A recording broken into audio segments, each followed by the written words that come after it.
Hey guys, this is Pastor Tim Turney. You can call me PT. We're back here.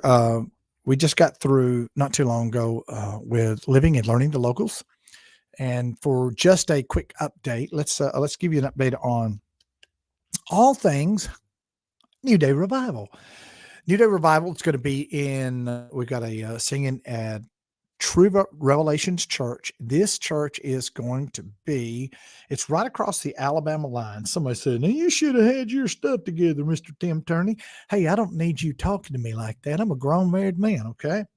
So, but we have our event that's coming up that's going to be at the, what is it? True Revelations Church. They're right across the line in, Fayetteville, I think South Fayetteville, Alabama. And if I am wrong about that, I'm sure that Sister Erica is going to rein me from it. But it's going to be, we'll let you know more that's coming on it. That's going to be the 12th. It'll be at 5:00, and it's going to be just right across the Alabama line off of 231, right out of, if you go through Hazel Green, you're going to go right across the line. The church is going to be right there, just a couple of miles right there on the right-hand side. And then on the 13th, we're going to be at the Bread of Life Church in Holly Pond, Alabama. That's going to be a 10:30 service on Sunday morning. So we're looking forward to being with Pastor Bennett and all his wonderful congregation. And then the 20th of October, we will be, excuse me, 20th of October, we will be at the Loft, and that was where we did our PSA for the Kalanda family that had lost their mother and have 3 beautiful children, young children, and a husband. And we're going to be raising some funds. So if you want to be a part of it, then come and be a part of it. They're going to serve dinner. It's going to be at 2:00. If you're leaving Coleman, heading down towards Birmingham, you get off at the Empire exit, turn right. The church is going to be down there on the right. It's the Assembly of God Church, and it'll be a couple of miles just there on the right hand side. Come from Birmingham, just do the same thing, just turn left, and that's going to be at 2:00. They'll serve food, and all the proceeds that we raise there from love offering and through, we're going to be selling some merchandise and stuff. Everything 100% will be going towards the cause of this family, to help them. And then just stay tuned to New Day Revival and the places that we're going to be at and what we're going to be doing. We got some recording that's coming up. We have a song that we're going to be releasing. You're going to love it. It's called Liberty. But what tonight is about, if you see the banner, it says NDR, Songs from the Heart. I wanted to kind of take, this is going to be something that we do regularly.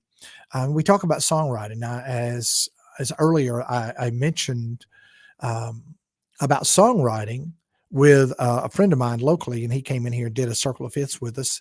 David Spiegel, great songwriter, wrote many songs, just wonderful. He has a very messianic heart to it. His songs really connect in such in a deep way of worship, and they have such a meaning. He is co-wrote a song that was a Dub nominated song, so he's a very great songwriter. And we're going to start doing that. We'll bring some songwriters that along. But I want to talk about the aspects of writing, the aspects of songwriting, and the little banner that says, if they ask, can I write a song? That came from someone that a lot of you may know. His name was Kenny Henson from the Henson family. Kenny, Ronnie, goodness, I just totally forgot their name. Yolanda was a part of it. What was, well, sorry, but in the church world, if you forget somebody's name, as long as you can call them brother or sister or know their last name, just say brother or sister, and you're off the hook. I mean, off the hook at 100%. But Kenny Henson took some time. I went to see them in Battle Auditorium, and they were on their tour where they were going to. This was it. It was their, I don't say the retirement tour. It sounds more like their geriatric tour, but this is where they were going to be their last run together as the Henson family, because they've been going for quite some time.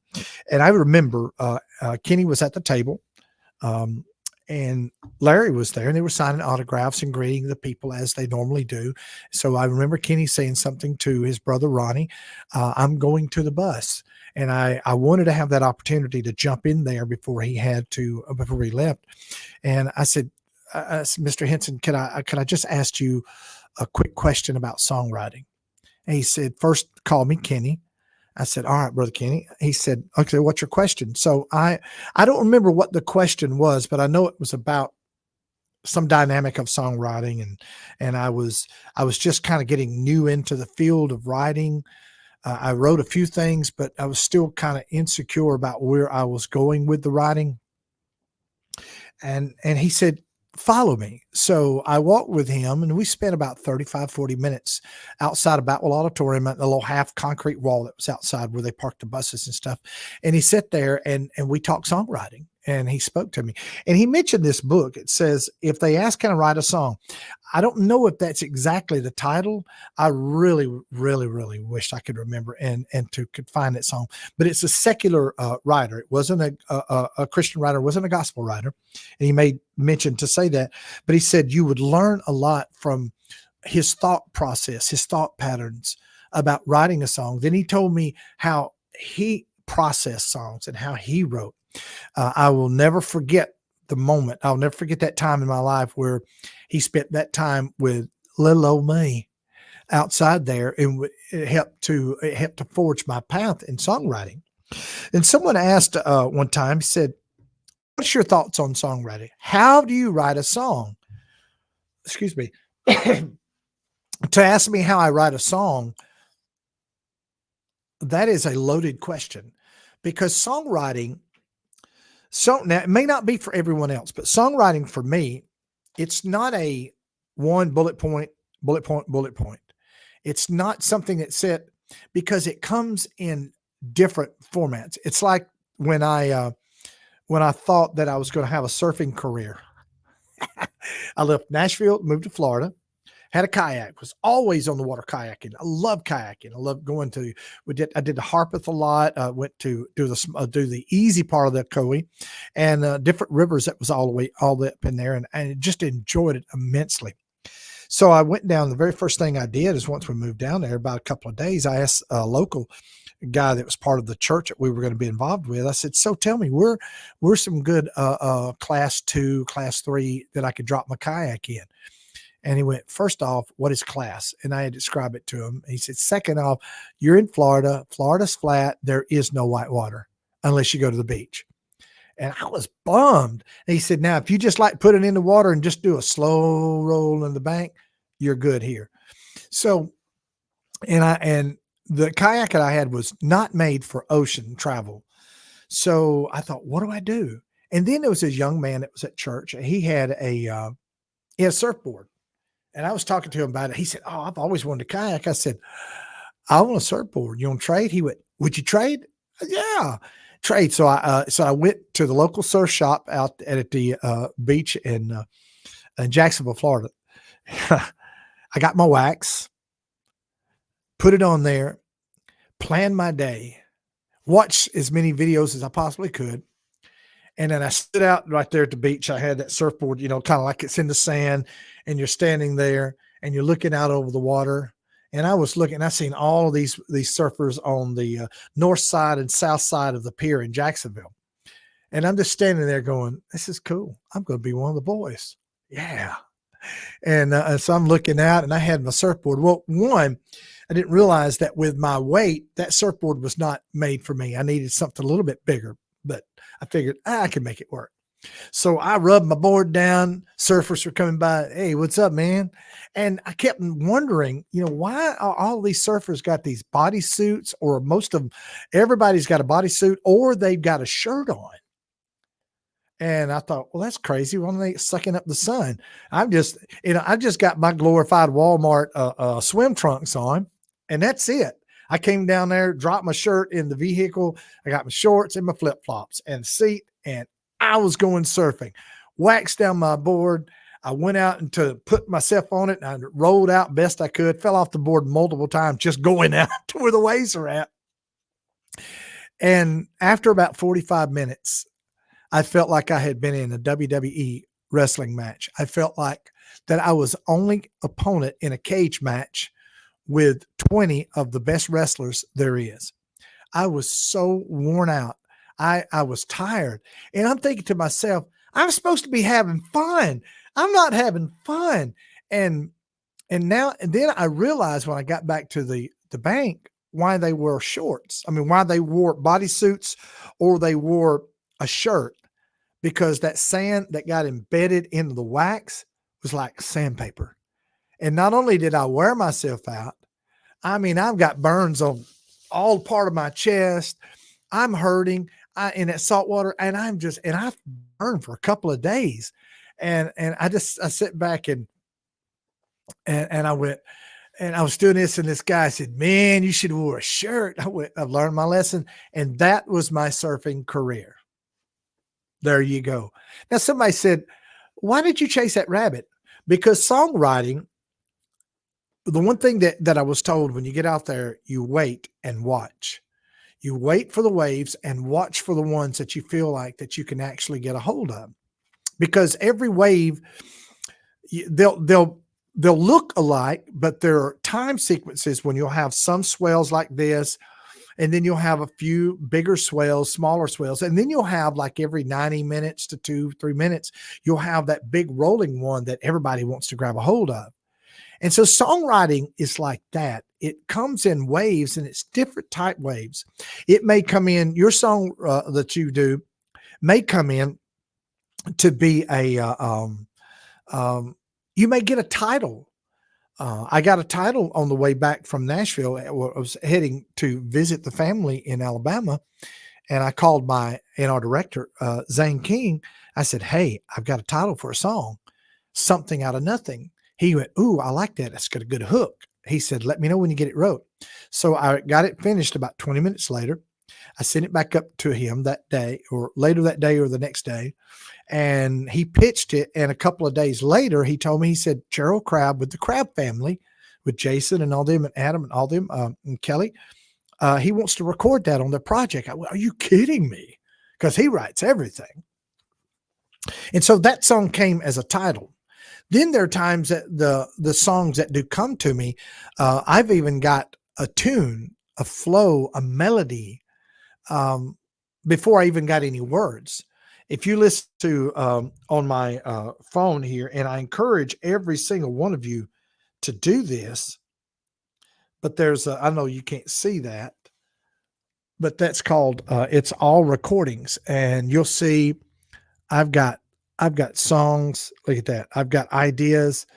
Some of those things are just reminders, but I would say 90% of them are either songs that were that I've already written, some that I've not even put together, some that and if I would able to spend a whole week, I could probably get them all down and get them wrote. But there's a lot of them that come via just a tone. If you was to listen to it, it wouldn't make sense to you at all, because you hear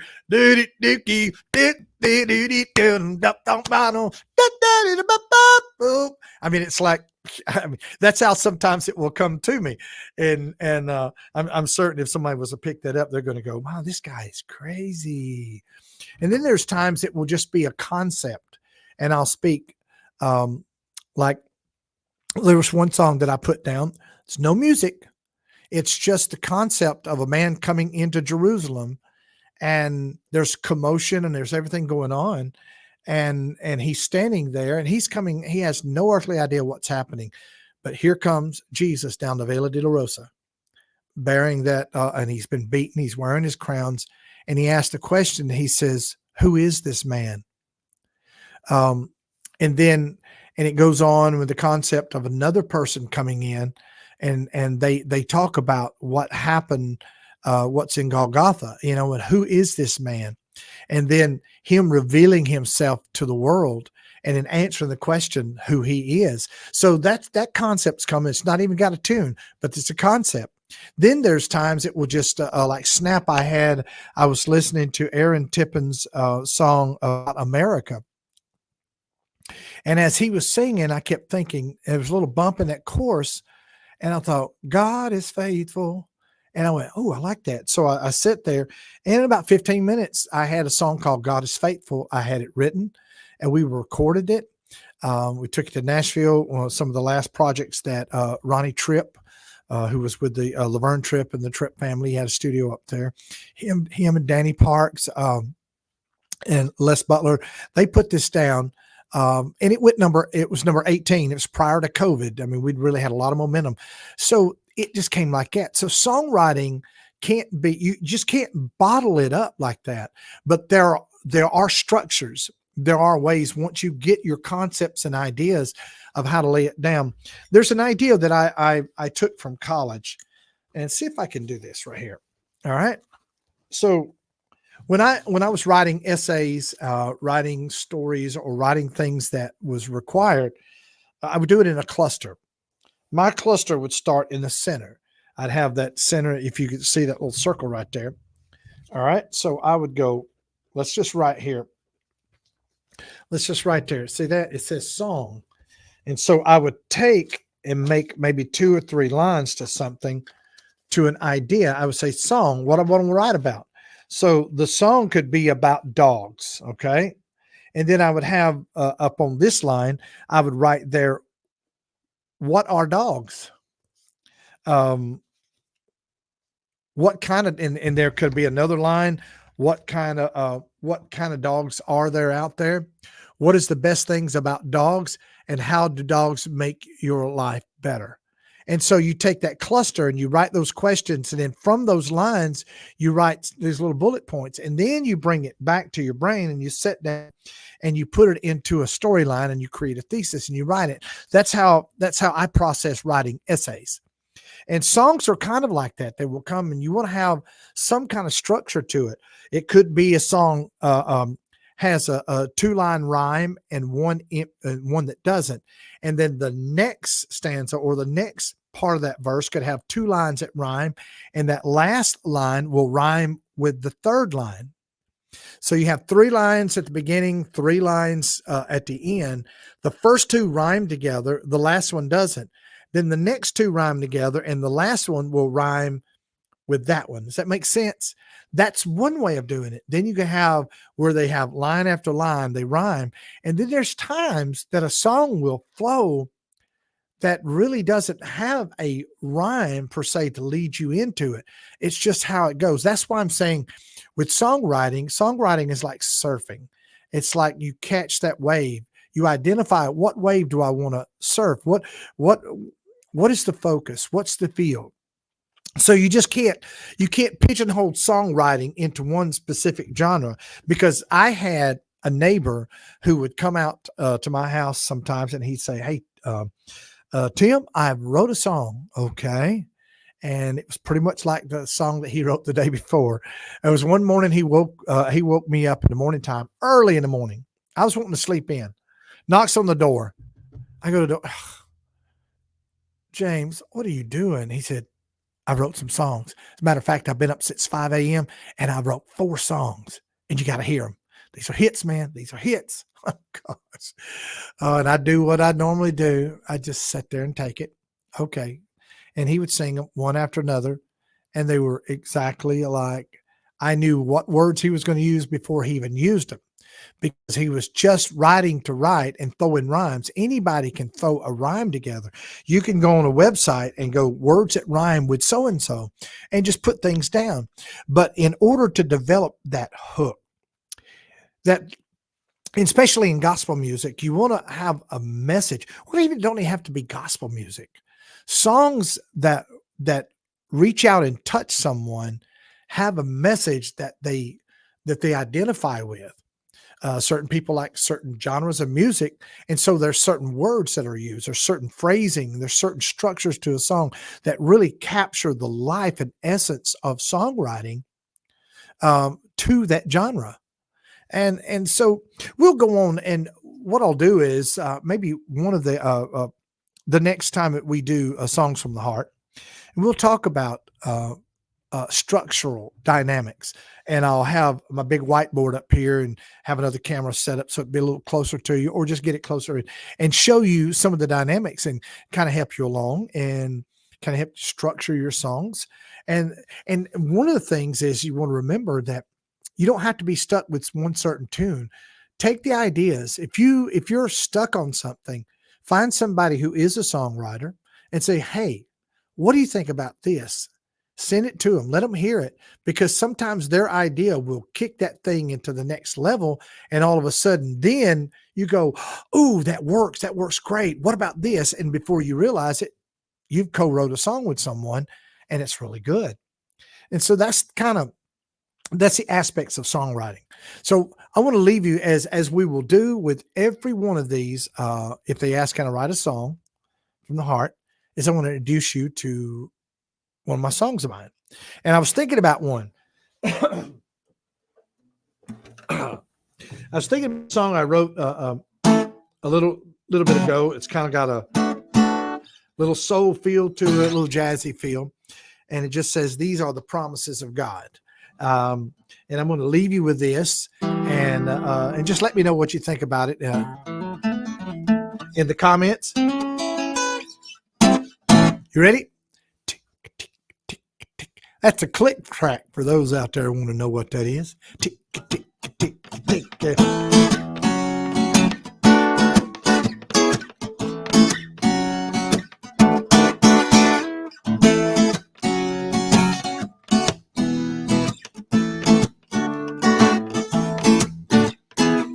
In the beginning, with Adam and Eve, hid in the garden, all covered with leaves. They knew they had broke one of God's commands.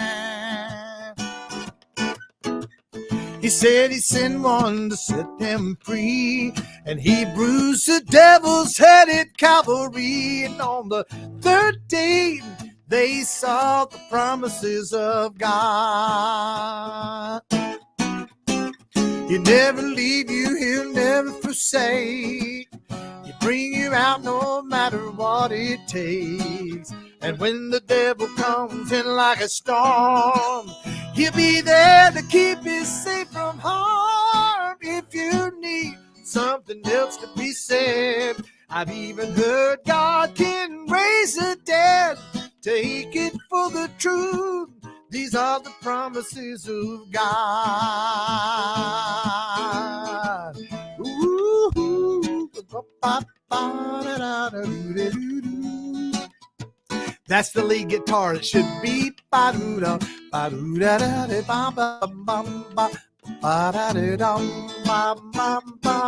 he'll never leave you, he'll never forsake. He'll bring you out no matter what it takes.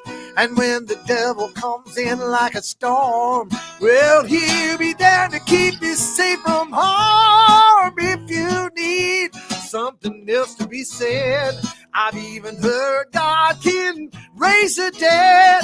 Take it for the truth. These are the promises of God. Take it from the truth.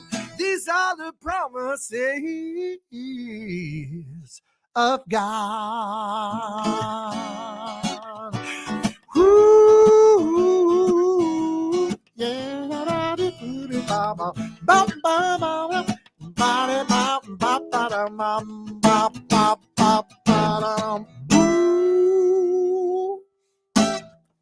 Let me know what you think about that song.